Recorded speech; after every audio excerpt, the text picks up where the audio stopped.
है वो हमारे माध्यम से बातचीत कर जाम को खुलवा दिया गया है। जाम सर पुलिस बल प्रयोग जैसे किया तो थोड़ा सा माहौल बिगड़ता नजर आ रहा है, क्या बल पुलिस समझाने का प्रयास कर रही थी। कुछ लोग जो असामाजिक तत्व बीच में घुस जाते हैं तत्का जाम में, वो लोगों के साथ अभद्रता ना करें, लोगों के साथ गलत व्यवहार ना करें। पैसेंजर परेशान हो रहे हैं तो उनको समझाइए। डबरा नगर पालिका परिषद के वार्ड नंबर 2 में अरू हनुमान मंदिर के दोराहे पर क्लास 1 ठेकेदार राजेंद्र गुप्ता द्वारा 25 फुट ऊपर बल्लियों के सहारे स्वागत गेट का निर्माण कार्य चल रहा था, जिस पर मजदूर सेंटरिंग कर ढलाई का काम कर रहे थे। बल्लियों पर अधिक वजन नहीं झेल पाए और धराशायी हो गए और 4 मजदूर बुरी तरह घायल हो गए। जिला ग्वालियर सरकारी अस्पताल में इलाज चल रहा था, जिसमें कमलेश जाटव की रविवार को मृत्यु हो गई। परिजन पीएम कराकर ग्वालियर से डबरा अपने घर विराट के लिए ला रहे थे, तभी सिमरिया टेकरी पर परिजनों ने कमलेश जाटव की डेड बॉडी रख दी। मृतक कमलेश जाटव की पत्नी श्रीमती नीलम 2 बच्चे सहित ट्रैक्टर ट्राली भरकर महिलाएं एवं राजनीतिक दलों के नेता शामिल हो गए। जैसे ही पुलिस प्रशासन को भनक लगी तो भारी संख्या में पुलिस बल भी पहुंच गया।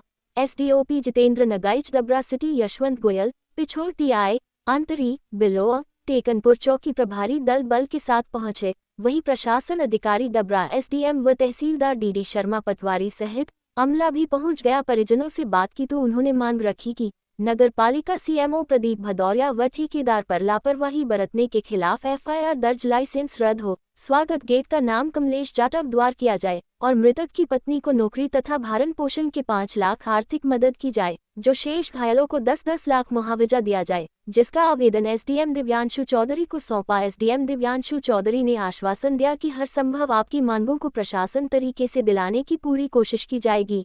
इसी बीच क्षेत्रीय विधायक सुरेश राजे, रुपेश कैन, भीम आर्मी के समाजसेवी परविंद घोरपड़े, जिला स्वतंत्र पाराशर, समस्त जाटव समाज मौजूद थे। एमएस बिशौटिया की खास रिपोर्ट।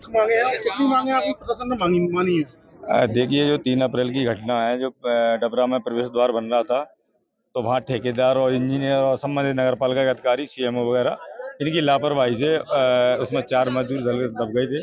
इसमें 3 की हालत गंभीर थी और एक भाई की आज हमारी इसमें डेथ हो गई है, जिसको लेकर सिमरिया टेकरी पर हम अपनी मांगों को लेकर रखे हैं, जिसमें से कुछ 9 मांगें हमने रखी हैं, लेकिन प्रशासन का माननीय एसडीएम महोदय का, देखिए, पहली मांग है कि जो द्वार बन रहा था, प्रवेश द्वार, जिस भाई ने वहाँ शहीदी हो गया है, तो चाहते हैं कि कमलेश जाटव जी के नाम उस द्वार का नाम रखा जाए। दूसरा, उस जो सीएमओ और संबंधित इंजीनियर जो ईश्वर गोयल और ठेकेदार राजेंद्र गुप्ता जी, इनके विरुद्ध वैधानिक कार्रवाई कर एफआईआर दर्ज होकर उनकी गिरफ्तारी की जाए। तीसरी मांग हमारी ये है कि जो मृतक है उनके परिवार को 50 लाख रुपए की सहायता राशि, और जो घटना इनके साथ और हुई है, 3 साथी और हैं, उनको 10-10 लाख रुपए की सहायता राशि एवं उनके बच्चों के लिए निःशुल्क शिक्षा का प्रावधान दिया जाए। और उनकी जो पत्नी है मृतक की, उनको एक शासकीय नौकरी, नगर पालिका या शासकीय हॉस्पिटल, जहाँ जॉब हो, वहाँ उनको नौकरी दी जाए। और हमारी ये मांग भी है, इसमें जितने भी दोषी अधिकारी कर्मचारी हैं उन पर एक वैधानिक कार्रवाई की जाए। और इनके लिए एक ग्रामीण क्षेत्र में से आते हैं तो एसडीएम महोदय से निवेदन किया है कि इनको एक आवास आवंटित किया जाए। और नगर पालिका में जैसे कोई दुकान होती है, काफ़ी दुकान है जो कोई दबंग लोग उस पर कब्जा करे हुए हैं, तो हमने मांग रखी है, माननीय विधायक जी हमारे साथ हैं, और उनके द्वारा भी मांग रखी है कि उनको एक दुकान आवंटित कराई जाए, जिससे वो अपना रोजी रोटी चला सके।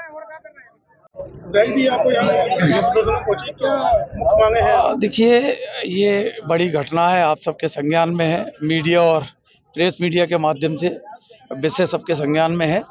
और निश्चित रूप से लापरवाही तो उसमें है, लापरवाही नहीं होती तो इतनी बड़ी घटना नहीं घटती। और अभी हमारे भीम आर्मी के साथी हैं भाई घोरपड़े जी, इन्होंने यहाँ चक्का जाम किया है और उसमें हम सब लोग यहाँ आए हैं और कोशिश कर रहे हैं कि एक तो पीड़ित पक्ष है, उसकी जो जायज़ मदद है वो समय पर हो जाए। क्या है, घोषणा करना और मदद होना, इसमें अंतर आता है। यहाँ घोषणा हो जाती है, लेकिन जैसे ही समय बीतता है तो घोषणाओं पे अमल होता नहीं है।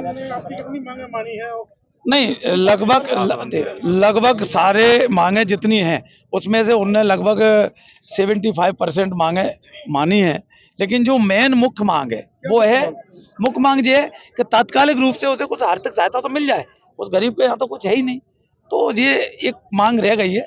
बाकी प्रशासन ने जो आश्वासन दिया है कि हम उस परिवार को एक नौकरी किस तरह दी जा सकती है और उसकी नौकरी की व्यवस्था करेंगे। आवास की बात उन्होंने कही है कि हम आवास दिलवाने का काम करेंगे, जो हमारे हक में है, हमारे पे अधिकार है और वो बहुत आसानी से कर भी सकते हैं।